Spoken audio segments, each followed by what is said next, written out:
پیارے مسلمانوں، السلام علیکم ورحمۃ اللہ وبرکاتہ۔ یہ واقعہ ایک ایسے بچے کا ہے جو کہ سن 118 ہجری میں مرز میں پیدا ہوا، جسے آج کل کے موجودہ دور میں ترکمانستان کا ایک علاقہ مانا جاتا ہے۔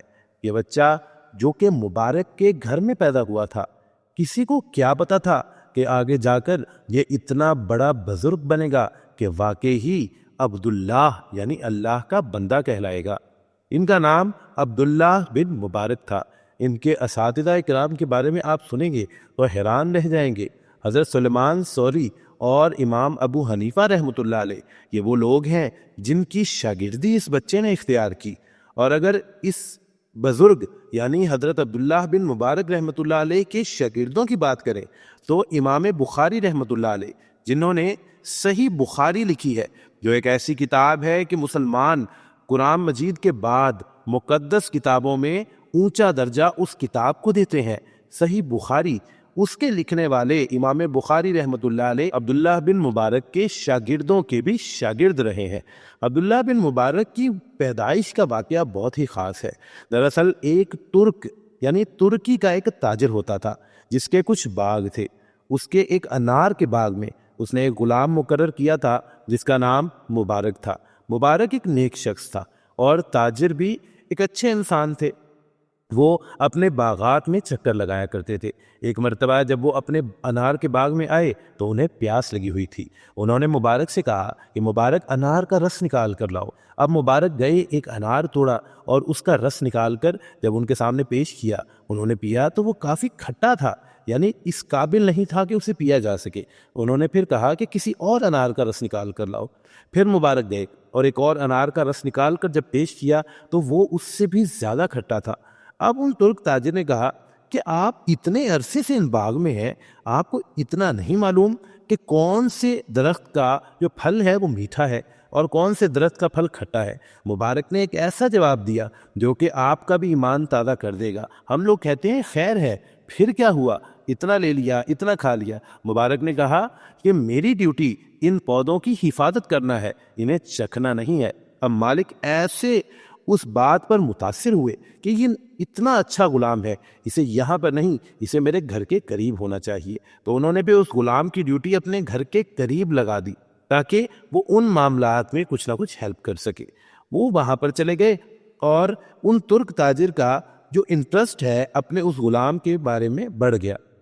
وقتاً فوقتاً وہ اپنے اس غلام کے پاس آ کر مشورہ کرتے، باتیں کرتے، کیونکہ مبارک ایک نہایت نیک انسان تھے۔ پھر کیا ہوا، ایک دن وہ ترک تاجر پریشان تھے اور مبارک نے پریشانی کی وجہ پوچھی تو انہوں نے بتایا کہ میری ایک بیٹی ہے جو کہ جوان ہے، عالمہ ہے، اب اس کے لیے جگہ جگہ سے رشتے آ رہے ہیں، کوئی بادشاہ کا بیٹا، کوئی امیر کا بیٹا، لیکن میں پریشان ہوں کہ میں اپنی بیٹی کا رشتہ کیسے کروں۔ اب مبارک نے اس پریشانی کا حل 3 راستوں سے بتایا۔ انہوں نے بتایا کہ یہ 3 راستے ہیں جن پر رشتے کیے جاتے ہیں۔ پہلا راستہ انہوں نے بتایا کہ جو یہودی لوگ تھے وہ مال و متاع دیکھ کر رشتہ کرتے تھے، یعنی جہاں رشتہ جوڑنا ہوتا تھا وہ اس چیز کو دیکھتے تھے کہ مال کس کے پاس زیادہ ہے۔ پھر سیکنڈ بتایا کہ جو عیسائی لوگ تھے وہ یہ دیکھتے تھے کہ خوبصورتی کہاں زیادہ ہے، جو رشتہ زیادہ خوبصورت ملتا تھا وہ وہیں پر رشتہ کرتے تھے۔ اور ہمارا دین اسلام یہ حکم دیتا ہے کہ دینداری کو دیکھو، کون زیادہ نیک ہے، دین پر زیادہ عمل کرنے والا ہے اور کس کے اخلاق زیادہ اچھے ہیں۔ اب وہ مالک بہت خوش ہو گئے، انہوں نے جا کر اپنی بیوی سے مشورہ کیا اور سوچا کہ ان رشتوں میں اب ہم دینداری کو دیکھیں گے۔ پھر انہوں نے جب اس معیار پر رشتوں کو دیکھا تو کوئی رشتہ بھی اتنا زیادہ نیک نہیں تھا۔ آپس میں مشورہ کیا، اللہ پاک نے ان کے ذہن میں یہ بات ڈالی تو وہ دونوں میاں بیوی اس بات پر راضی ہو گئے کہ اپنی بیٹی کا رشتہ مبارک سے کر دیں۔ پھر ایسا ہی ہوا اور اس بیٹی کا رشتہ مبارک سے کر دیا گیا۔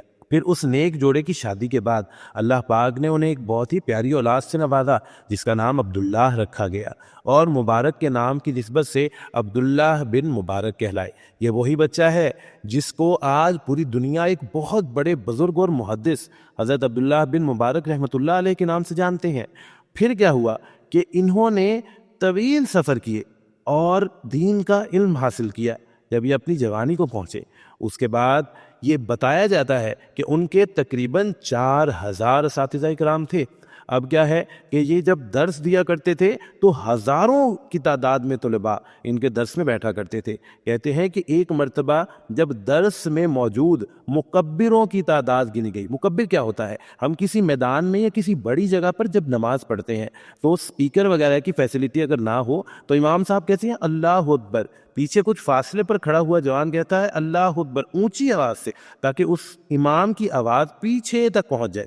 انہیں مکبر کہا جاتا ہے، کیونکہ ہزاروں کی تعداد میں لوگ درس سننے آتے تھے تو مکبر بھی کافی زیادہ ہوتے تھے تاکہ وہ امام صاحب سے حدیث سنے اور پھر آگے سنائے، اور پھر آگے اور مکبر ہوتے تھے جو ان کی حدیث سن کے پھر آگے سناتے تھے۔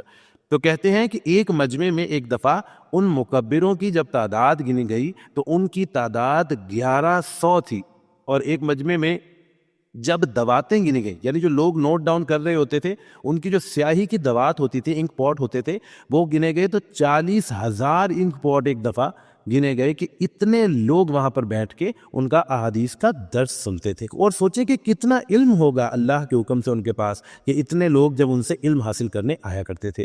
پیارے مسلمانوں، اصل واقعہ تو اب شروع ہو رہا ہے، ان کی وفات کا واقعہ۔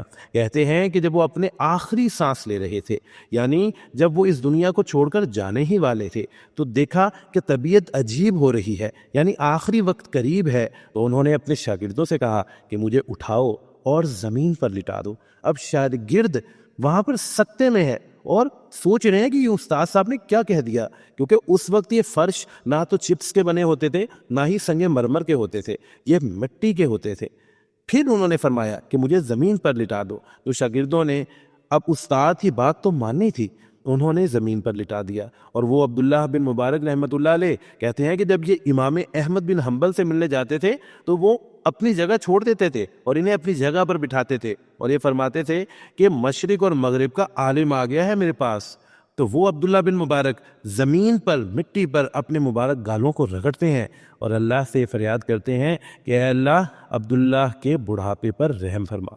پیارے مسلمانوں، بات کرنے کا مقصد یہ ہے کہ جتنے نیک لوگ آپ دیکھیں گے، جتنے لوگوں کی ہسٹریز پڑھیں گے، جتنے نیک لوگوں کے بارے میں جانیں گے، وہ اتنے ہی زیادہ عاجز ہوتے ہیں، وہ اللہ سے اتنے زیادہ ڈرنے والے ہوتے ہیں۔ اب تو بات الٹی ہو گئی کہ جتنا گناہ گار میں ہوں، جتنی فکر مجھے ہونی چاہیے، میں اتنا زیادہ لاپرواہ ہوں۔ اور دیکھا جائے ہماری نظر سے تو جتنے لوگ جو نیک ہیں انہیں اتنی فکر کم ہونی چاہیے، لیکن ان کے ہاں اتنا ہی ڈر اور خوف زیادہ پایا جاتا ہے۔ بس اللہ پاک ہم سب کے حامی و ناصر ہو اور ہمیں یہ ہدایت عطا فرما دے کہ ہم اپنے اللہ کے حکم پر چلیں اور گناہوں سے بچ جائیں۔ آمین ثم آمین۔